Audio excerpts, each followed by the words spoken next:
Universitas Negeri Jakarta. Nah, kali ini saya akan membuat video yaitu meringkas materi lobby dan memberikan contoh atau studi kasus yang berkaitan dengan materi lobby tersebut. Ini adalah tugas kedua dari kurs public speaking saya. Enjoy the video!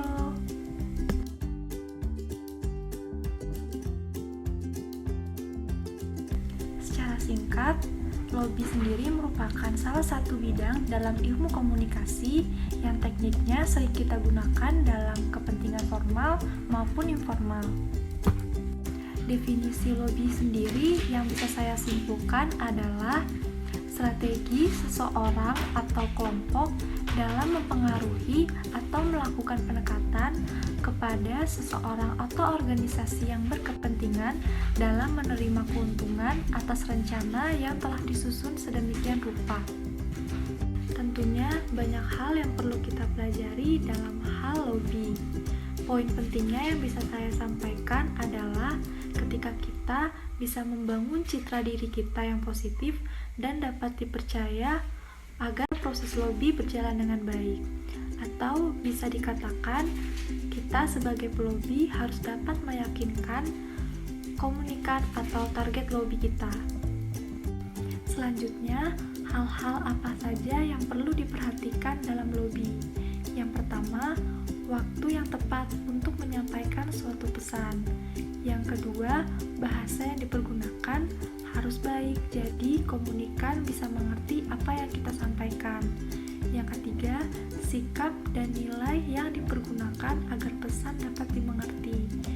Yang keempat, sikap dan nilai agar yang ditampilkan itu efektif. Dan yang terakhir, jenis kelompok di mana lobby akan dilaksanakan. Nah, selanjutnya tips melakukan lobby.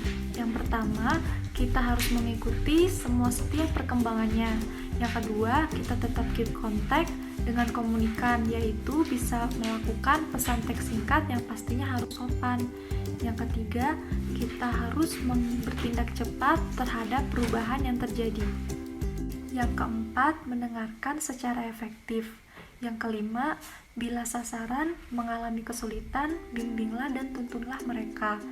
Yang keenam, bila kita yang mengalami kesulitan, kita bisa menghubungi pihak-pihak yang dapat memberikan kita rekomendasi.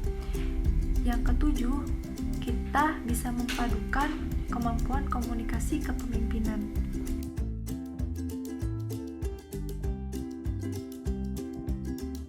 Nah, selanjutnya saya akan memberikan contoh atau studi kasus yang berkaitan dengan lobby, yaitu kegiatan endorsement yang dilakukan oleh para influencer di sosial media mereka.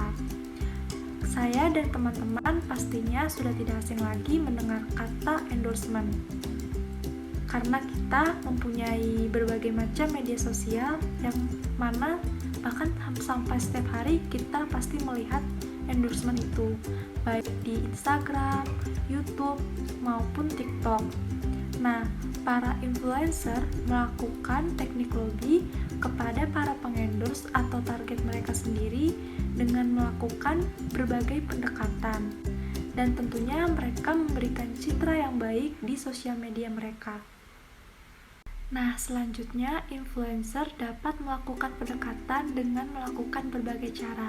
Yang pertama, mengetahui personal branding mereka dan terus mempertahankan bahkan bisa mengembangkan personal branding mereka agar dapat meyakinkan para pengendorse untuk bekerja sama dengan influencer tersebut.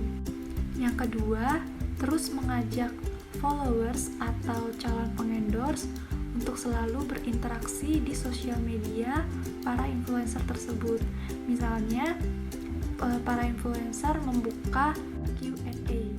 Dan yang terakhir, memberikan testimoni kepada pengendorse bahwa engagement mereka selalu naik agar terjalin kerjasama antara pengendorse dengan influencer dan menguntungkan kedua belah pihak.